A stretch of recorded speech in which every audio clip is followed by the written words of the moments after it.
Tu m'as fait croire que j'étais morte. Volontairement. Je savais pas trop quoi faire. Et les lumières qui vacillent. C'est moi.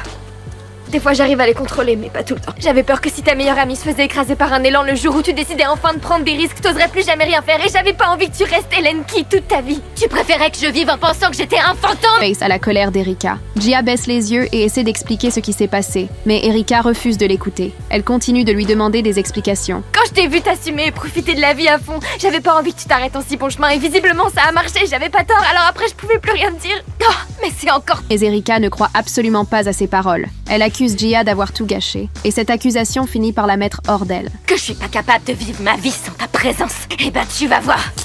Pour moi, t'es bel et bien morte. De retour chez elle, Erika découvre avec stupeur que sa réputation a déjà disparu. Pour essayer de sauver son image, elle décide d'envoyer un message à son ami disparu pour lui demander de l'aide. Plus tard dans la nuit, son ami revient comme prévu et Erika lui fait une demande égoïste, avec beaucoup d'hésitation. Dis, avant de perdre tes pouvoirs pour de bon, tu pourrais me rendre un service? C'est pas grand-chose, ce serait pour saboter une vidéo. Chase a des images compromettantes de moi et je voudrais qu'on les efface, ou au moins qu'on les brouille. Face a l'attitude de son ami. Erika ressent une profonde déception. Tu t'inquiètes plus pour cette vidéo ou pour ce commentaire que j'avais écrit sur TikTok que pour la vie de ta meilleure amie. Alors peut-être que ces images finalement ça te ferait du bien que les gens les voient. C'était toi mon troll. Tu sais quoi? T'es pas mon ami. Bah oui mais manifestement, t'es pas la mienne non plus. Gia se contente de se retourner froidement et s'en va. Le lendemain matin, dès son réveil, Erika présente ses excuses à ses parents. Leur compréhension lui apporte une petite dose de réconfort. Ses parents lui conseillent de faire le premier pas vers la réconciliation. À ce moment-là, Erika ne comprend pas vraiment. Sa mère lui explique patiemment. Il faut vraiment que je parle à Gia. Oui, il le faut. C'est vrai, vous n'êtes jamais resté un mois complet sans vous parler.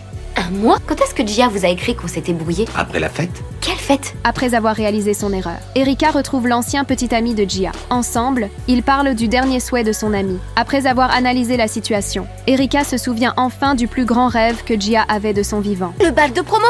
Gia doit aller au bal et tu dois l'emmener, ce qui veut dire que c'est moi qui aurais dû l'aider et pas l'inverse. Il faut qu'on la trouve.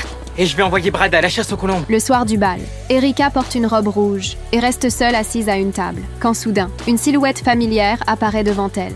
Oh, je suis tellement désolée, je pensais pas tout ce que je t'ai dit. Tu vas passer pour une folle, mets tes écouteurs. J'en ai rien à faire. T'es cinglée, pétasse. Ce bal arrivé trop tard deviendra finalement un souvenir éternel pour elles deux. Allez, va retrouver ton taré.